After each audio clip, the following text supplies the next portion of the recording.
Marketing Square. Bienvenue sur Marketing Square, le rendez-vous du gros marketing. Le gros, c'est un marketing qui sort des clous, qui se réinvente, qui se renouvelle.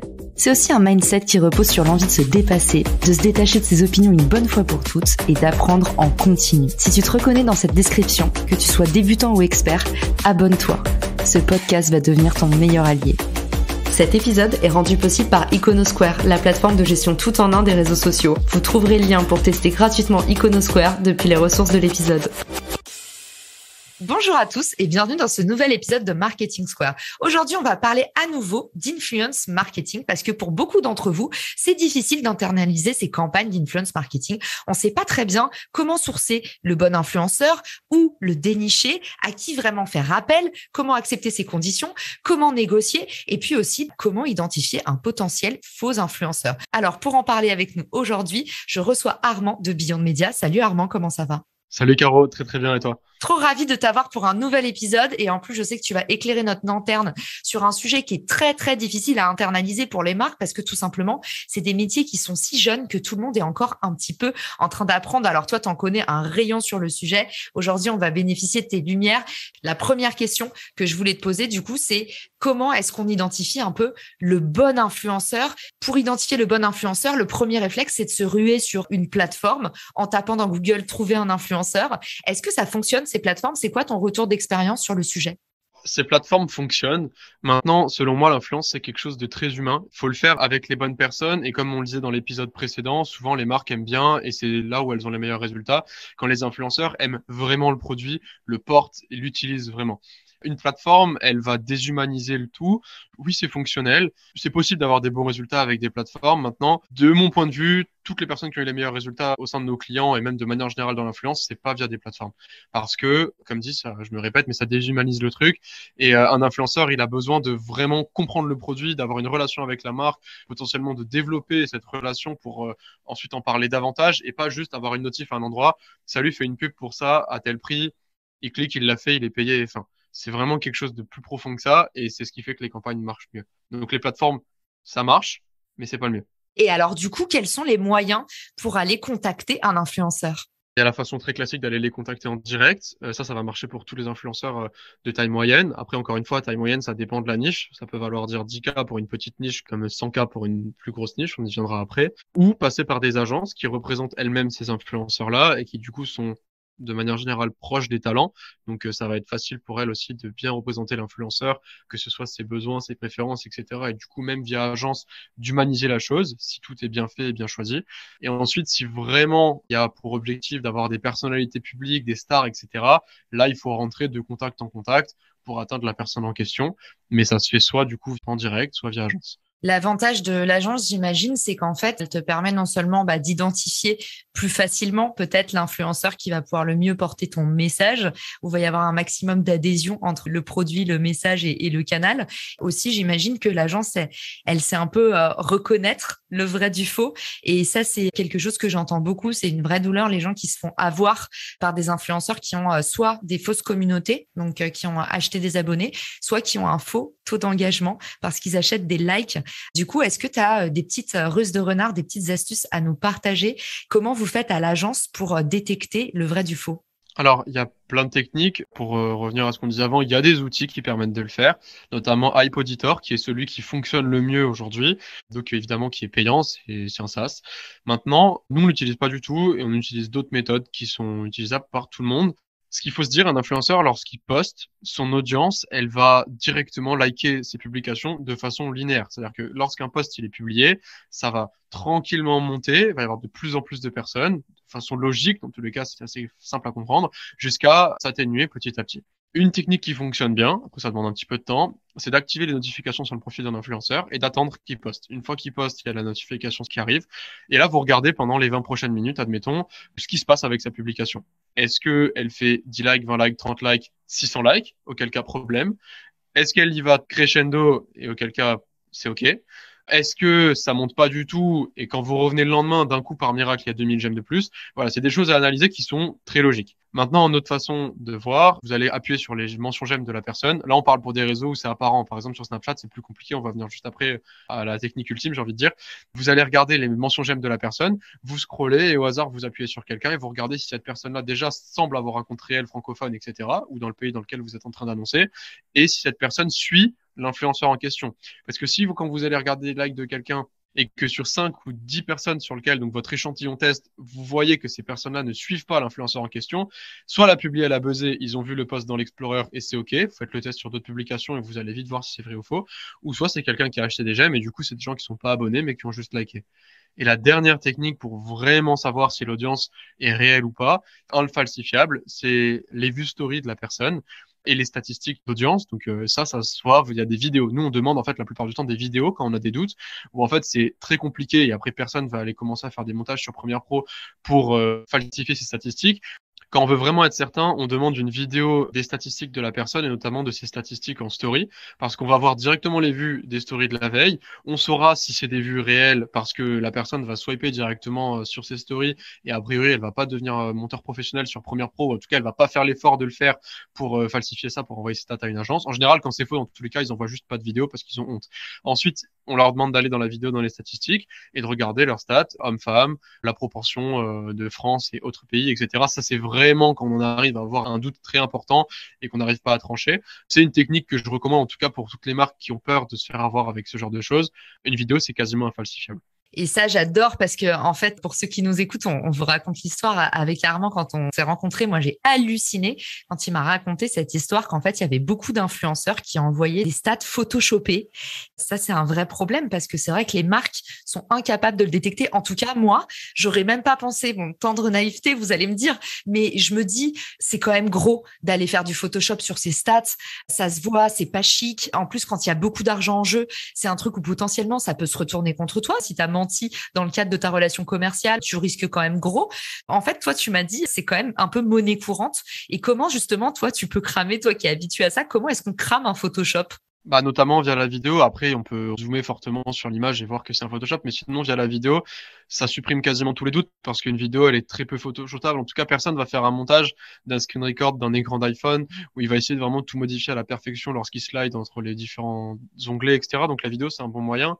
Et après, il y a d'autres choses aussi à prendre en compte, mais ça dépend du réseau, ça dépend des mises à jour. Par exemple, sur Snapchat, il y a le nombre de vues cumulées qui s'affiche. C'est-à-dire que si la personne fait 100 000 vues par story et qu'il y a 7 stories d'affilée, bah, il va y avoir écrit 700 000 vues. Mais la personne ne fait pas 700 000 vues. Elle fait 100 000 vues uniques par story. Et en tout, sur la journée, elle a fait 700 000 vues. C'est juste 100 000 personnes qui ont vu 7 stories différentes. Et ça, c'est des choses à prendre en compte. Après, voilà, c'est à chaque fois aux annonceurs d'aller comprendre quelles sont les différentes mises à jour de différents réseaux. Et aussi, il y a une certaine cohérence de manière générale au sein des influenceurs où on voit l'audience qu'ils ont, on voit à peu près les statistiques qu'ils peuvent faire et on se rend compte de si c'est réel ou pas. L'histoire de la vidéo et du Photoshop, nous, ça nous arrive rarement de le faire parce qu'à l'œil nu, on voit très vite si c'est vrai ou faux. Si vous êtes annonceur et que vous avez des doutes, voilà, c'est la solution ultime. Si vraiment vous êtes stressé, au moins là, vous n'avez pas de problème. C'est clair. Bon, après, c'est aussi souvent, on n'ose pas demander parce que déjà demander des screenshots, tu te souviens, je t'en parlais, moi, dans le cadre d'un partenariat, je me suis retrouvée à devoir demander des screenshots parce que j'avais l'impression que les choses n'avaient pas vraiment été faites. C'est quand même un peu touchy. En tout cas, les gens peuvent mal le prendre quand on demande des screenshots. Alors, j'imagine même pas une vidéo, mais toi, du coup, j'imagine que tu mets ça un peu dans les prérequis pour la campagne. Tu leur en parles avant, en fait, tu leur demandes pas pendant la campagne. Ça, c'est parmi les bonnes pratiques peut-être qu'on pourrait donner. Nous, comme dit, on demande quasiment jamais de vidéo parce qu'on en arrive rarement à ce stade. On travaille souvent avec les influenceurs qu'on connaît, on sait, et puis même, on voit vraiment, comme dit, à l'œil nu. C'est vraiment un conseil pour ceux qui ne connaissent pas, qui ont du mal à repérer. Maintenant, s'il y a un problème, ça nous est arrivé plusieurs fois, ça nous est arrivé 3, 4 fois dans l'année. On va faire 1500 campagnes par an, donc c'est quand même un faible échantillon. Pour le demander, on a une façon de faire qui est bien et que je recommande pour éviter de froisser la relation. C'est tout simplement de dire qu'on a un patron qui est exigeant et un peu casse-pied et qui demande bah, d'avoir une vidéo des stats parce qu'il a peur. Et donc, nous, ce qu'on fait, et puis moi, je me fais passer pour le méchant. Donc, les influenceurs, s'il y en a qui écoutent, qui un jour ont eu des demandes de stats vidéo de Beyond Media, vous savez comment ça s'est fait. En fait, je leur dis, en tout cas aux agents d'ici, dites que votre patron, il est bête et qu'il demande une vidéo. Et du coup, la personne en question, elle dit, moi, je suis sûr que ce que tu m'envoies, c'est vrai. J'en doute pas. Et dans tous les cas, mon métier, c'est de te faire passer ta pub. Par contre, mon patron, il me saoule et il veut ça. Donc, est-ce que tu peux me l'envoyer, s'il te plaît? Et là, en général, il n'y a plus de réponse. J'adore le hack de Armand, c'est en fait, il faut trouver un coupable et toi, tu acceptes d'endosser ça. En tout cas, moi, j'adore que tu nous dises les rouages, comment ça se passe dans les coulisses d'une agence et puis c'est 100% transparence. Donc, j'adore et c'est des vrais bons conseils parce que pour le coup, c'est vrai que c'est toujours difficile. En tout cas, moi, je trouve que dans la relation, le moment où tu demandes des preuves, alors que c'est tellement justifié quand tu vois les sommes d'argent qui sont en jeu. Moi, en l'occurrence, c'était une opération où il y avait plusieurs milliers d'euros en jeu. Et j'ai senti que j'avais vraiment froissé la personne. Mais du coup, pour reboucler un peu sur l'épisode, tu nous as donné des pépites, tu nous as dit en gros pour détecter un peu un faux compte, c'est d'abord la vélocité des commentaires, à quel point ça arrive rapidement, à quel point c'est aéré et spacé dans le temps. Après, tu nous as dit c'est en fonction des cercles. Si vous voyez que tout de suite les personnes qui like, c'est des cercles qui sont pas proches, c'est tout de suite bizarre. Et puis après, tu nous as donné l'astuce de la vidéo. Là, on est du coup maintenant, on est sûr qu'on a le bon influenceur. Comment est-ce qu'on vérifie qu'il est bon pour sa campagne? Une fois qu'on est sûr que l'influenceur, il a une vraie communauté, comment est-ce qu'on valide que c'est la bonne personne pour représenter notre marque? Alors, comme dit, je vais me répéter souvent, mais c'est l'essentiel de la chose. Est-ce que l'influenceur, il aime vraiment la marque? S'il aime vraiment la marque, vous pouvez considérer qu'à partir de là, déjà, sa communication, elle sera bonne. Ensuite, est-ce que son audience est vraiment intéressée par ce dont il va parler? Parce que l'influenceur, il peut kiffer la marque. Par exemple, une sportive, donc une femme sportive, qui est à fond dans le sport, bah, elle peut mettre en avant des protéines, ça va intéresser tout le monde, hommes-femmes confondus. Par contre, elle va mettre en avant un mascara, elle a beau l'adorer, son audience d'hommes qui la suivent pour le sport, ils en ont rien à faire. Après, il faut se dire, est-ce que elle ou lui, l'influenceur, aime mon produit ou mon service? Est-ce que l'audience, elle aussi, est intéressée vraiment par le produit et le service? Si vous êtes convaincu de ça, et vous le voyez via le contenu que la personne partage quotidiennement, c'est assez facile, vous vous dites, OK, maintenant, quelle va être la meilleure façon de placer mon produit dans le quotidien de cette personne-là, produit ou service, encore une fois, pour que ce soit le plus naturel possible. Donc, il faut réussir à trouver une intégration, ça s'appelle une intégration. Comment est-ce qu'on intègre le client, ou en tout cas l'annonceur, au sein de la publicité de la personne. Donc ça peut être sur YouTube, par exemple, au sein d'une vidéo dédiée, sur des podcasts, admettons qu'il y a une série de podcasts sur un sujet en particulier, je sais pas, sur l'alimentation, c'est possible d'aller placer une marque d'alimentation à l'intérieur, on va pas forcément aller s'en éloigner, sinon c'est compliqué de catcher vraiment l'audience là-dessus.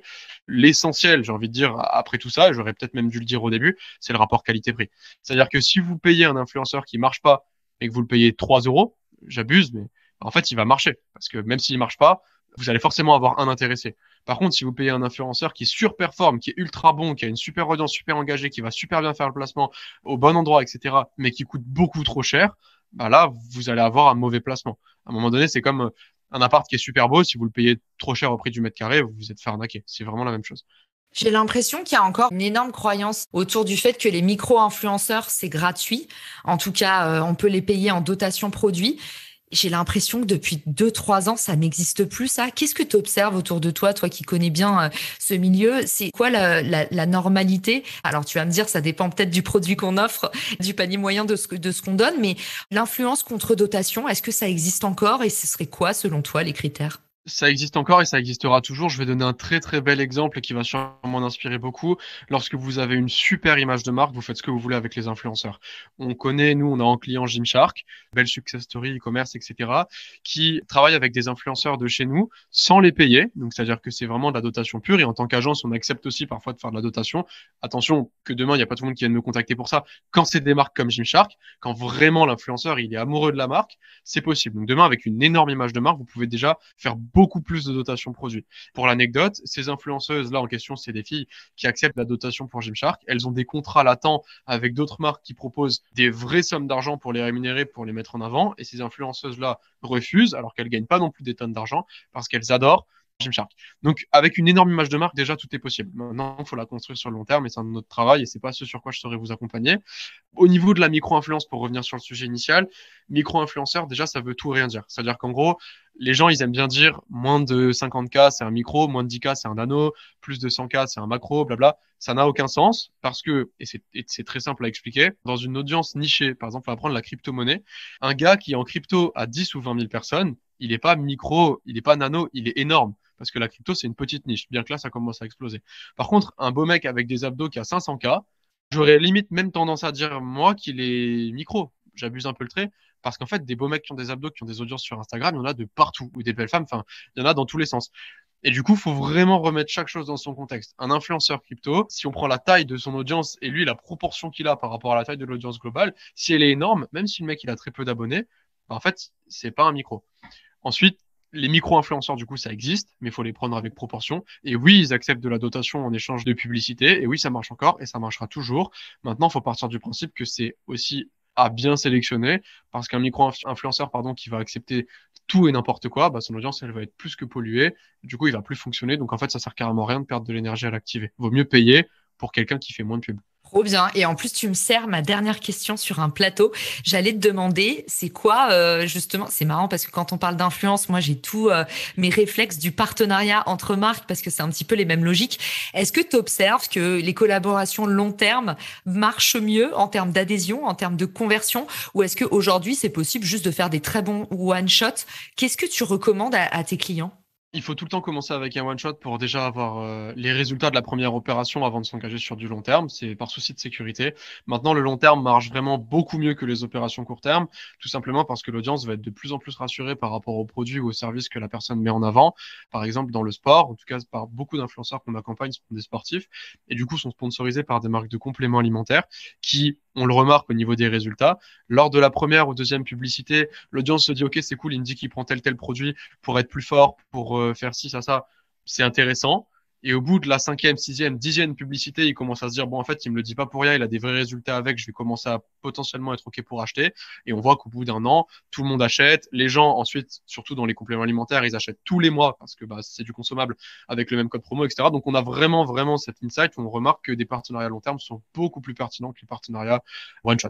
Hyper intéressant. Donc, en fait, comme en publicité, il y a l'itération qui joue vraiment dans les résultats. Et puis, tout simplement, pour ceux qui nous écoutent, donc vous avez votre réponse entre est-ce que ça vaut le coup? Alors, pour un test, oui, mais sur le long terme, au lieu de prendre 10 influenceurs pour parler de votre produit, c'est mieux d'en avoir un à l'année qui crée justement son propre funnel de conversion et qui va bâtir aussi, lui, une vraie relation avec la marque. Donc, ça génère toujours plus de confiance, parce qu'on aura l'occasion d'en parler dans le prochain épisode où tu vas nous expliquer comment on se lance pour être influenceur. Qu'est-ce qu'on peut en attendre? Justement, il faut faire attention aussi à pas polluer les audiences. Donc, pour que ce partenariat reste gagnant-gagnant, il faut faire attention des deux côtés à bien bâtir de la confiance. C'est comme ça que vous allez aussi avoir de la conversion. Merci beaucoup, Armand, pour tout ce que tu nous as partagé encore dans cet épisode. On se retrouve dans notre chapitre 3 de comment monétiser son audience et comment se lancer dans l'influence. En attendant, pour t'envoyer des remerciements, des questions, se renseigner sur ton agence Beyond Media, où est-ce qu'on peut te retrouver? Vous pouvez me retrouver sur LinkedIn et sur Instagram, au nom qu'il y aura dans la description, je suppose. Armand Loyodis de Montis, c'est un peu compliqué à écrire, mais je vous laisserai faire l'effort de trouver. Si vous avez des questions, vous pouvez m'envoyer des messages. Trop bien. En plus, à chaque fois, il dit son nom de famille hyper vite pour être vraiment sûr que tous les dyslexiques restent le stylo tremblant à la main. Merci beaucoup, Armand. Et je vous dis à tous à très bientôt pour un nouvel épisode de Marketing Square. Ciao! Si cet épisode te plaît, tu peux le partager en me taguant ou lui laisser 5 étoiles sur Apple Podcast. Marketing Square.